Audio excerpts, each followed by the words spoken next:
Oke, bismillahirrahmanirrahim. Nah, kemudian kita akan diskusikan terkait end project atau tugas akhir untuk teman-teman bisa kerjakan di pertemuan ke-14 dan 15, sehingga nanti untuk pertemuan ke-16 itu pada saat UAS, teman-teman tinggal mengumpulkan saja. Nah, jadi di sini adalah tugasnya adalah edu feed analysis. Jadi education feed dari istilah sosial media feed gitu ya, kemudian analisis. So I'm sure you get the gist from the title gitu ya. Okay, here we go. Nah, jadi tugasnya itu adalah, jadi silahkan secara berkelompok dalam 3 atau 4 orang, teman-teman menganalisis salah satu akun media sosial populer.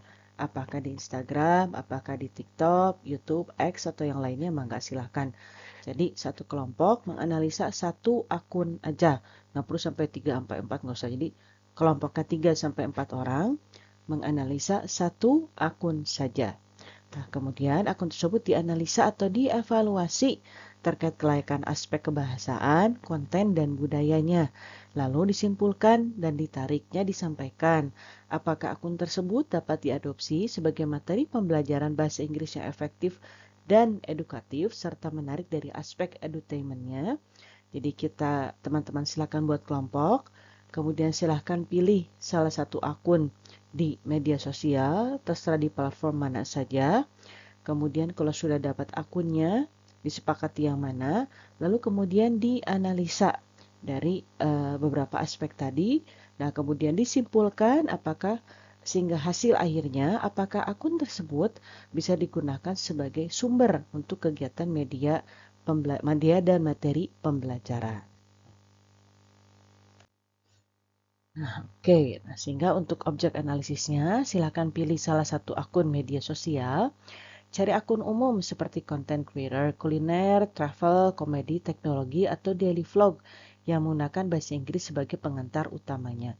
Jadi jangan pilih misalkan yang memang mengajarkan bahasa. Jadi yang usahakan yang kontennya memang umum dan ringan-ringan saja. Jadi bukan tentang pembelajaran bahasa.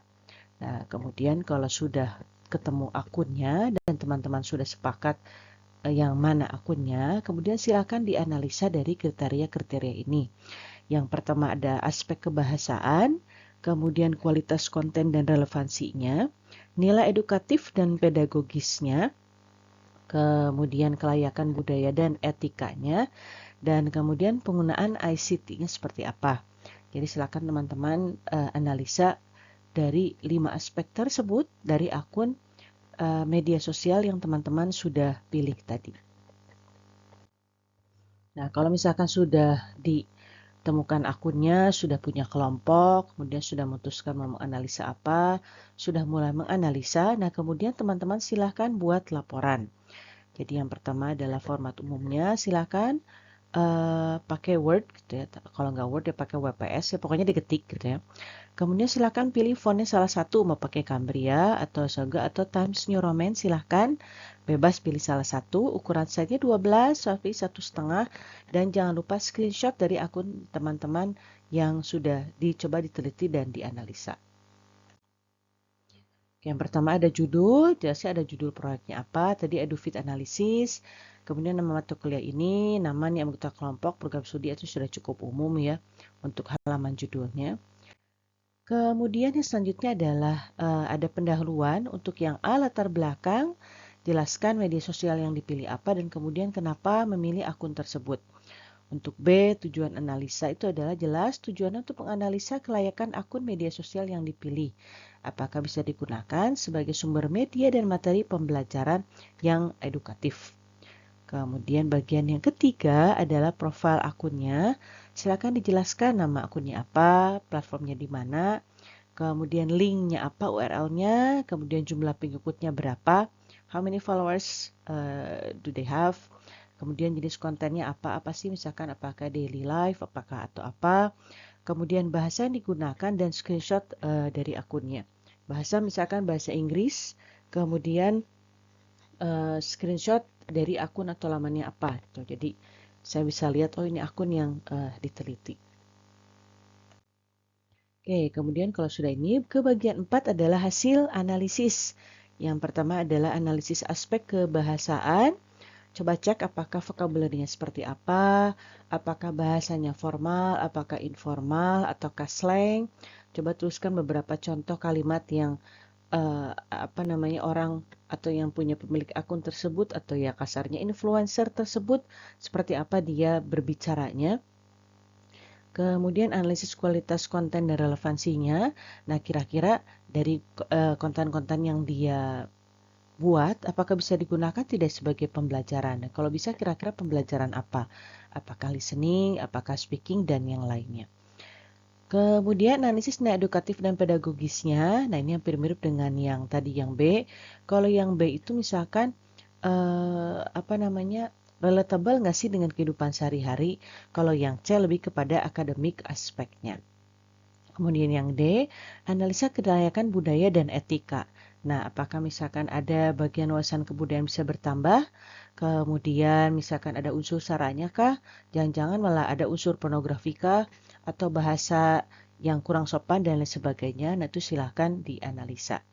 Nah, kemudian analisa penggunaan ICT. Nah, misalkan apakah orangnya banyak menggunakan gawai, atau misalkan ini orangnya lagi puasa pegang HP misalkan atau apa. Nah, silakan dianalisa. Kalau misalkan orangnya banyak menggunakan gawai, nah misalkan kenapa dan untuk apa gitu. Jadi ya ada salah satu akun yang saya lihat dia itu menggunakan 2 tablet. Nah, pada saat ada yang nanya, oh soalnya satunya buat latihan, satunya buat baca-baca misalkan. So you can so you can put that into your conclusion. Oke, kemudian yang terakhir adalah kesimpulannya, penilaian kelayakan akun. Nah, apakah disebut layak atau tidak layakkah? Kalau misalkan layak karena alasannya A, B, C, kalaupun tidak layak misalkan karena alasan A, B, C gitu ya. Jadi jangan takut kalau misalkan setelah dianalisa, namun geningan tidak layak, so it's okay gitu. Berarti ya memang tidak semua konten-konten itu kan bermanfaat. So it is okay kalau misalkan kesimpulannya ternyata malah tidak layak. So either layak atau tidak layak. Nah, kemudian bagian keenam adalah lampiran. Silahkan screenshot postingan yang dianalisanya dan kemudian link konten yang dianalisanya apa. Nah, sehingga kita bisa simpulkan kenapa ada tugas EduFeed analisis ini, itu tujuannya untuk menganalisis agar media digital secara kritis. Kemudian menilai kualitas bahasa Inggris yang digunakan di media sosial, menghubungkan konten dengan pembelajaran bahasa Inggris, dan menentukan apa suatu akun dapat menjadi sumber belajar yang efektif, edukatif, dan menarik. Apalagi kalau misalkan kita kaitkan dengan edutainment atau education entertainment, berarti guru itu harus lebih cerdas dan kreatif lagi dalam memilih media pembelajaran. Nah, sehingga kita coba cek nih apakah materi-materi yang disampaikan atau konten-konten disampaikan para influencer ini bisa juga kita gunakan sebagai materi dan media pembelajaran. Oke, jadi itu tugas end project-nya untuk teman-teman silakan membuat kelompok, kemudian silakan diskusikan mau menganalisa apa, lalu kemudian dikerjakan, dikumpulkan laporannya. Demikian, mudah-mudahan bisa dipahami dengan jelas. Terima kasih. Thank you.